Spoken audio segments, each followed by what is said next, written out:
Algum tempo eu já li um livro do Billy Graham, esse aqui, ó, O Mundo em Chamas. E eu estava folheando ele hoje e me recordei desse capítulo 15. Ele fala justamente sobre uma pergunta que foi feita para ele lá em Harvard, em uma das suas palestras, nas suas pregações, sermões, e me chamou muita atenção pelo assunto, que é justamente pertinente devido ao momento atual que nós estamos, principalmente nessa data de um sábado de aleluia, como alguns conhecem. E a pergunta que fizeram para ele é assim: pode me dizer, numa linguagem simples e clara, o que eu devo fazer para ser salvo? E aí ele entrou numa pergunta que muitas vezes é repetida, né, nas faculdades, universidade onde frequentemente ele faz as palestras. Pode o alcoólatra, o ladrão, o assassino, o pervertido sexual ser transformado radicalmente e tornar-se um novo homem? Numa universidade da costa ocidental dos Estados Unidos, um professor de ciências veio ao meu quarto na união de estudantes e declarou: vai ficar surpreso com a pergunta que lhe vim fazer. Depois disso, fez-me uma longa descrição de sua luta íntima com questões morais, espirituais, intelectuais e acrescentou: chego cada vez mais à compreensão de que meu problema com o cristianismo na realidade não é intelectual, é moral. Não tenho querido atender às exigências morais do cristianismo. E eis que minha pergunta: que posso fazer para receber Jesus Cristo?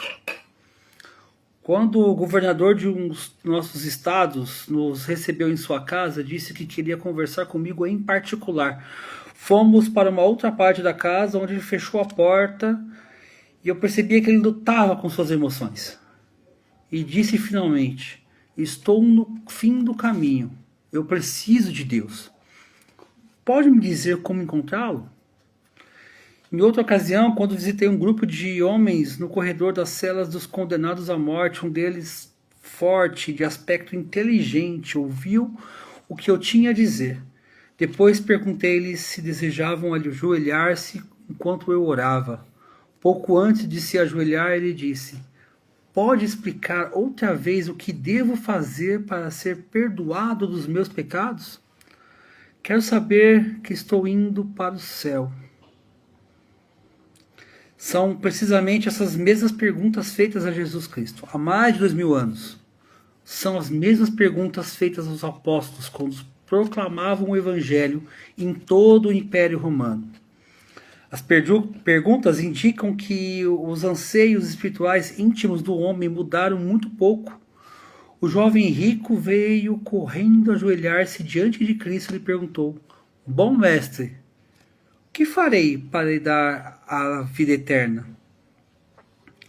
Depois de Pedro ter pregado seu grande sermão nos Pentecostes, diz a Bíblia que compungiu-se eles o coração e perguntaram a Pedro: que faremos, irmãos? O nobre africano que dirigia sua carruagem pelo deserto falava com Felipe, o evangelista, e de repente deteve o veículo e disse: que me impede? À meia-noite, um carcereiro filipense perguntou a Paulo e Silas: senhores, que devo fazer para que seja salvo? O homem do século XX faz a mesma pergunta que os homens sempre fizeram. É uma pergunta antiga, mas sempre nova. Mostra-se tão importante em nossos dias quanto o foi no passado. E o que deve fazer o homem para reconciliar-se com Deus? O que quer dizer a Bíblia com as palavras tais como conversão, arrependimento e fé? São todas essas palavras de salvação, porém muito mal compreendidas. Jesus tornou tudo tão simples e nós muitas vezes complicamos tanto as coisas. Ele falou às pessoas em frases curtas e de uso diário, exemplificando suas mensagens com parábolas que não se esquecem. Apresentou a mensagem de Deus com tanta simplicidade que muitos não podiam compreender o que ele dizia. No livro de Atos, o carcereiro filipense perguntou ao apóstolo Paulo: o que devo fazer para que seja salvo? Paulo simplesmente deu uma resposta muito simples e disse: crê no Senhor Jesus e será salvo, tu e tua casa. Isso é tão simples que milhões de pessoas se confundem. A única decisão pela qual podemos converter-nos é a nossa decisão de crer em Jesus como nosso Senhor e Salvador pessoal. Não é preciso arrumar as nossas vidas primeiro. Não é preciso acertar as coisas em casa e nos negócios. Não é preciso tentar abandonar algum hábito que nos esteja impedindo de chegar a Deus. Porque nós já tentamos tudo isso. E falhamos muitas vezes. Em nossas cruzadas, quando faço o convite de recebam Cristo, cantamos o hino assim como sou e chegamos a Cristo exatamente como somos. O cego veio como era, o leproso como era, Maria Madalena com 7 demônios veio como era, o ladrão na cruz veio como era e você pode vir a Cristo como é. Esse livro, normalmente eu faço essa indicação, Mundo em Chamas, é um convite de Billy Graham para nós entendermos a força do Evangelho na sua simplicidade, que muitas vezes a gente quer complicar. Às vezes nós olhamos de uma forma tão diferente, de uma forma tão assim absurda, que nós não conseguimos exemplificar como que é a realidade do cristianismo. E talvez você esteja se perguntando: poxa, eu faço as coisas tão certas, eu não sou uma pessoa que tenho vícios, não sou uma pessoa da qual eu não fraudo, não roubo, não cometo adultério. Por que eu preciso de Cristo? E a Bíblia fala que todos nós pecamos, todos. E não existe separação de pecadão, pecadinho, pecado médio. Pecado é igual por todos. Talvez algo que você tenha de dificuldade para lidar é algo do qual eu não tenho dificuldade. E vice-versa.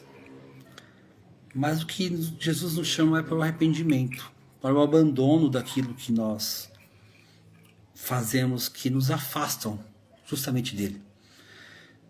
Esse texto que eu li agora, que está nesse livro, já tinha falado comigo algum tempo atrás. E muitas vezes nós esquecemos que talvez precisamos fazer algo por Cristo. Não, a sua obra já foi feita. A sua parte já foi feita, falta a nossa. A nossa é reconhecê-lo como nosso único e suficiente Salvador. Abandonar aquilo que nos afasta dele. E você sabe o que te afasta de Deus. Não preciso falar para você. Pelo contrário, você mais do que ninguém conhece os seus erros. E eu preciso que você entenda, que você reconheça que só há um Salvador.